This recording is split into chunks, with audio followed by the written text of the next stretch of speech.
Salah satu film yang sudah kalian tunggu akhirnya rilis baru-baru ini. Diadaptasi dari game populer yang punya banyak fans di seluruh dunia. Yang membuat film ini wajib untuk kalian tonton adalah karena aksi Joe Taslim sebagai villain utama dalam film ini yang sangat memukau. Meskipun tidak didukung dengan kualitas yang sama dengan sejumlah cast terkenal lainnya. Tapi tetap saja film ini menarik untuk kita bahas. So, Universe, let's talk about it.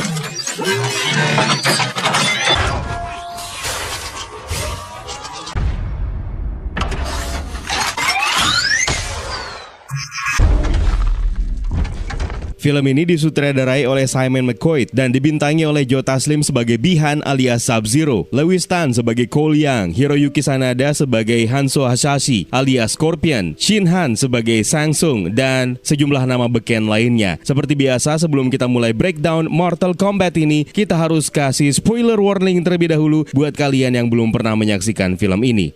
Kita awali dengan rekap singkat cerita dari Mortal Kombat. Pada abad ke-17 di Jepang, Bi-Han, seorang pembunuh dari klan Lin Kuei, menyerang dan menghabisi Hanzo Hasashi bersama dengan keluarganya. Satu-satunya yang selamat dalam insiden penyerangan tersebut adalah bayi perempuan Hanzo yang dibawa pergi oleh Lord Raiden, sang pelindung Earth Realm. Kita kemudian dibawa ke masa sekarang di mana kekuatan Outworld diceritakan telah memenangkan 9 turnamen Mortal Kombat secara berturut-turut dan kini menyisakan satu kemenangan lagi di turnamen berikutnya agar mereka bisa menaklukkan Earth Realm. Shang Tsung yang merupakan bawahan langsung dari Kaisar Shao Kahn memerintahkan prajuritnya yaitu Mileena, Reiko, dan Kabal untuk mencari dan memusnahkan seluruh champion dari Earth Realm, di mana mereka memiliki tanda naga di tubuh mereka masing-masing untuk memastikan bahwa Earth Realm tidak akan bisa memiliki kesempatan untuk memenangkan turnamen Mortal Kombat yang akan datang. Cole yang sendiri merupakan mantan pejuang MMA yang kini memiliki masalah finansial. Dia juga merupakan salah satu yang terpilih yang memiliki tanda naga di tubuhnya. Setelah pertarungan MMA terakhirnya, Cole Young dan keluarganya diincar oleh Bi-Han yang kini menggunakan codename Sub-Zero. Cole Young dan keluarganya lalu diselamatkan oleh Jackson Briggs yang ternyata juga memiliki tanda naga di tubuhnya. Jax akhirnya menjelaskan bahwa Cole merupakan yang terpilih untuk mengikuti turnamen Mortal Kombat. Setelah itu, Jax meminta Cole untuk mencari rekannya Sonya Blade, sementara dia memilih untuk menghadapi Sub-Zero yang memang mengincar mereka berdua. Sayangnya dalam pertarungan tersebut, Sub-Zero berhasil melumpuhkan Jax dan akhirnya menghancurkan kedua lengannya. Setelah menyelamatkan keluarganya, Cole Young akhirnya bertemu dengan Sonya Blade di tempat persembunyiannya, yang mana ternyata Sonya Blade mengetahui mengenai sejarah Mortal Kombat dan juga mendapati fakta bahwa tanda naga yang terdapat di tubuh para champion Earth Realm ternyata bisa ditransfer dengan cara membunuh pemilik tato atau tanda naga tersebut. Di tempat persembunyian ini, Sonya ternyata telah menangkap Kano yang merupakan tentara bayaran Australia dari klan Black Dragon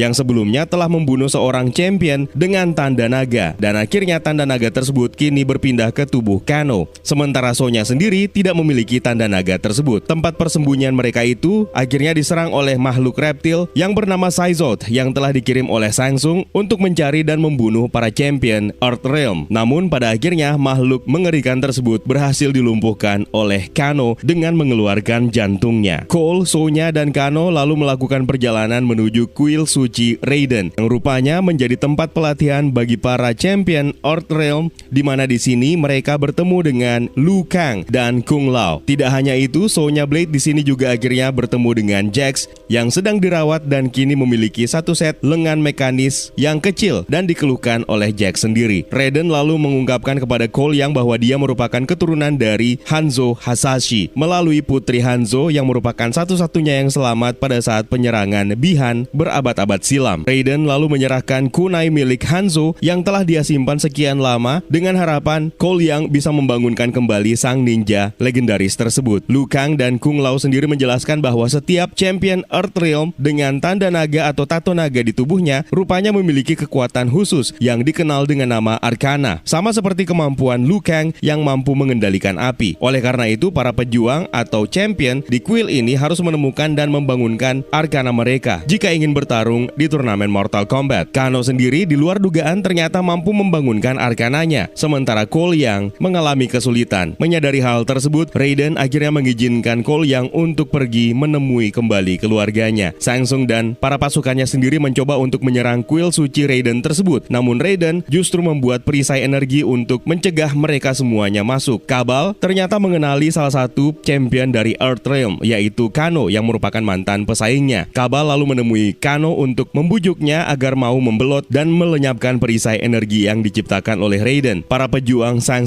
pun akhirnya menyerang mereka yang pada akhirnya membunuh Kung Lao dan membuat Sonya Blade terjebak di bawah reruntuhan. Arcana Jax pun akhirnya terbangun dengan memperkuat lengan mekaniknya dan berhasil menyelamatkan nyawa Sonya Blade. Sementara itu, Cole Young diserang oleh champion dari Outworld yaitu Prince Goro. Ketika keselamatan istri dan anak perempuan Cole Young terancam, Arcananya tanpa dia sadari akhirnya bangkit dan membuatnya memiliki armor sendiri lengkap dengan satu set tonfa. Dengan Arcana barunya tersebut, Cole Young akhirnya berhasil membunuh Goro dan bergabung kembali dengan para champion dari Earthrealm yang lain di kuil suci Raiden. Pasca kematian Kung Lao, Cole Young mengusulkan mereka untuk memecah diri dan mengalahkan para pejuang Shang Tsung satu persatu. Raiden akhirnya mengirim para champion Earthrealm ke masing-masing lawan mereka, di mana musuh mereka tersebut berhasil dilumpuhkan satu persatu. Sonya Blade membunuh Kano yang ternyata benar. Dalam prosesnya, tanda naga dalam tubuh Kano akhirnya berpindah ke tubuh Sonya Blade dan secara otomatis malah berhasil membangkitkan Arcana Sonya Blade sendiri, yaitu kemampuan untuk menembakkan ledakan energi berwarna ungu dari lengannya. Liu Kang sendiri berhasil mengalahkan Kabal, sementara Melina dilumpuhkan oleh Cole Young dengan dibantu oleh Sonya Blade. Kini pejuang Outworld yang tersisa yaitu Sub-Zero menculik keluarga Cole Young lalu membawanya ke sebuah lokasi. Akhirnya terjadilah pertarungan antara keturunan Hanzo Hasashi ini menghadapi Bi-Han yang masih terus berniat untuk menghabisi keturunan Hanzo. Awalnya Cole Young berhasil dikalahkan oleh Sub-Zero sampai akhirnya darahnya menyentuh kunai milik Hanzo yang ternyata membuat Hanzo berhasil bangkit dari kematiannya dan kini menjadi Scorpion. Dengan bantuan Cole, Scorpion akhirnya berhasil mengalahkan Sub-Zero dan membunuhnya. Setelah itu, Scorpion akhirnya kembali ke Netherrealm dan berterima kasih kepada Cole Young karena telah membawanya kembali. Merasa dirinya dan pasukannya dikalahkan oleh Earthrealm, Shang Tsung menegaskan bahwa dia tidak akan mundur dan turnamen Mortal Kombat akan berjalan seperti yang dia harapkan. Raiden sendiri akhirnya memerintahkan para pejuang atau champion Earthrealm untuk menemukan lebih banyak champion lagi untuk ikut dalam turnamen Mortal Kombat agar mereka bisa membantu mempertahankan Earthrealm dari invasi Outworld. Sementara itu, Cole Young akhirnya berangkat ke Los Angeles untuk merekrut seorang superstar Hollywood yang bernama Johnny Cage. Sekarang waktunya kita membahas mengenai beberapa detail menarik dan Easter eggs yang terdapat di film Mortal Kombat Reboot ini. Kita awali dari Easter egg sang pencipta Mortal Kombat. Ketika Jax Briggs pertama kali bertemu dengan Cole Young di babak awal film ini, Jax memuji Cole Young karena berhasil mengalahkan juara MMA sebelumnya. Nama juara sebelumnya itu adalah Eddie Tobias. Cole Young, the man that took the belt from Eddie Tobias. Nama Eddie Tobias ini sendiri bukan karakter dalam franchise Mortal Kombat. Namun nama ini sepertinya merujuk kepada pencipta asli dari franchise Mortal Kombat, yaitu Ed Boon dan John Tobias. Eddie Tobias sendiri hanyalah campuran dari kedua nama sang pencipta serial legendaris Mortal Kombat ini. Detail menarik lainnya, Cole Young menegur ejaan tulisan Mortal Kombat yang menurutnya salah dan memang benar salah. As Mortal Kombat. Look, they spelled it wrong. Hey, you listen to me. Harusnya Kombat itu memiliki huruf C di depannya. Namun, sang kreator dari Mortal Kombat yaitu Ed Boon dan John Tobias punya penjelasan mengenai ejaan ini sendiri. Asal mula dari ejaan unik Mortal Kombat ini dimulai sejak pengembangan game arcade aslinya pada tahun 1993, di mana pada waktu itu judul Mortal Kombat dengan huruf C di depan Kombat tersebut terbukti akan sangat sulit untuk digunakan. Akhirnya Steve Ritchie menyarankan untuk mengubah judul game tersebut menjadi Mortal Kombat yang sengaja diganti huruf C-nya menjadi K. Judul dari kesalahan spelling tersebut rupanya membantu untuk mempopulerkan game tersebut. Masih di dinding yang berisi penelitian dan clipping yang dikumpulkan oleh Sonya Blade mengenai Mortal Kombat, kita bisa menemukan sebuah kutipan buku tentang suku asli Amerika yang disebut dengan Matoka. Clipping tersebut menunjukkan seorang Matoka warrior yang tidak lain adalah Nightwolf. Nightwolf ini merupakan karakter Mortal Kombat yang juga populer dan banyak dimainkan oleh para fansnya. Debutnya dimulai lewat game Mortal Kombat 3. Jadi meskipun karakter ini tidak ada di film Mortal Kombat Reboot ini, namun penampakannya bisa kita lihat dari Easter eggs tersebut. Di dinding ini juga kita melihat foto patung God of War suku Maya yang bernama Buluk Captain. Dalam cerita Mortal Kombat, Buluk Captain ini adalah pejuang Outworld Kotal Khan yang sempat berkelana ke Earthrealm dan dipuja sebagai dewa oleh bangsa Maya. Karakter ini pertama kali diperkenalkan lewat game Mortal Kombat X, di mana dia mengambil alih kekuasaan Outworld setelah kematian Shao Kahn. Berikutnya, Saizot. Di satu titik di film ini, Samsung akhirnya mempercayakan karakter reptil yang bernama Saizot ini untuk memburu dan menghabisi champion Earthrealm. Untuk para penggemar lama game ini, sudah pasti mengenali Saizot alias reptil, serta kemampuan makhluk tersebut. Perbedaannya, dalam game, karakter ini sebenarnya adalah karakter reptil, namun memiliki pakaian ninja ikoniknya. Dan nama Saizot sendiri yang digunakan oleh Samsung untuk memanggilnya merupakan nama asli dari reptil, yang membuat debutnya di game Mortal Kombat pertama sebagai karakter rahasia.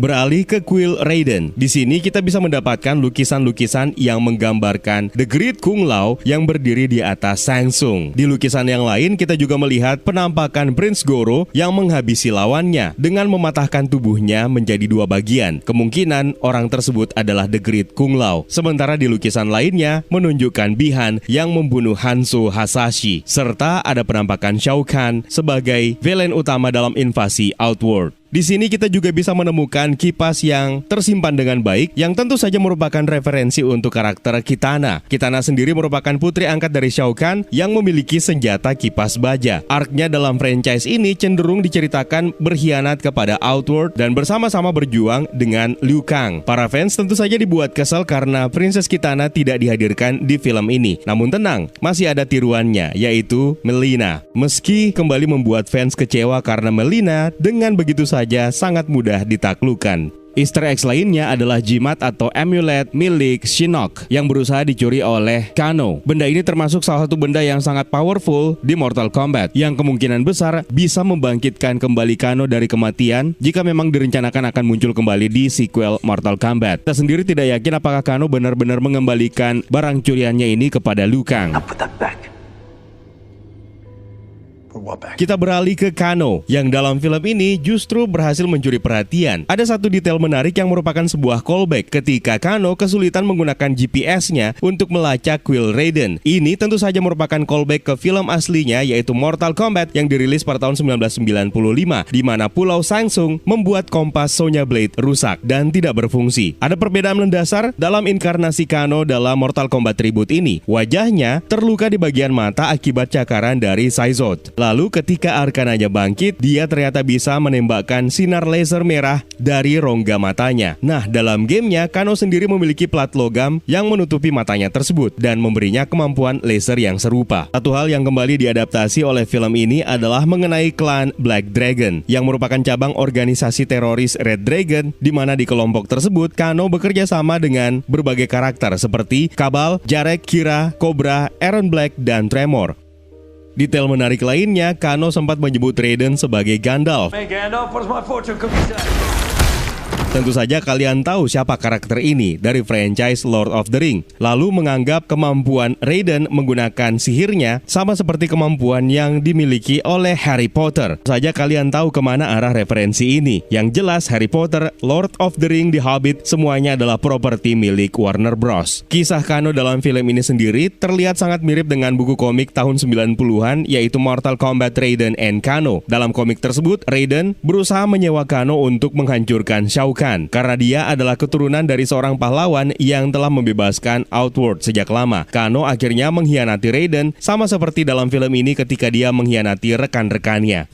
Kabal juga menjadi karakter yang sangat terikat dengan Kano, di mana Kano adalah orang yang bertanggung jawab karena telah menjebak Kabal hingga menggunakan kostum berbasis respirator. Dalam gamenya, Kabal ini adalah anggota dari Black Dragon yang meninggalkan klan tersebut untuk menjadi petugas polisi. Dalam peristiwa Mortal Kombat ketiga, Kabal dibakar hidup-hidup oleh Kintaro. Kano akhirnya menyelamatkan dirinya, lalu mengaitkannya ke alat bantu pernapasan dengan harapan Kano bisa merekrutnya. Samsung lalu mencoba menggunakan sihirnya untuk menyembuhkan paru-paru Kabal, yang ternyata memberi Kabal kecepatan super sebagai efek sampingnya.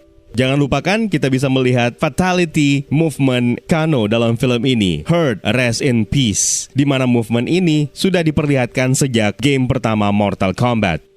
Beralih ke Jax, yang originnya dalam film ini kembali diceritakan berbeda. Sebenarnya ada banyak kisah yang menceritakan mengenai bagaimana Jax kehilangan lengannya. Ada beberapa orang yang bertanggung jawab atas kejadian tersebut, mulai dari Baraka, Ermac, sampai kepada Prince Goro. Film ini akhirnya memilih Sub-Zero yang bertanggung jawab atas hancurnya kedua lengan Jax tersebut. Dalam film ini juga kita bisa melihat fatality movement Jax yang menghancurkan kepala lawannya dengan tepukan tangannya, merupakan movement yang sudah dihadirkan sejak game Mortal Kombat kedua.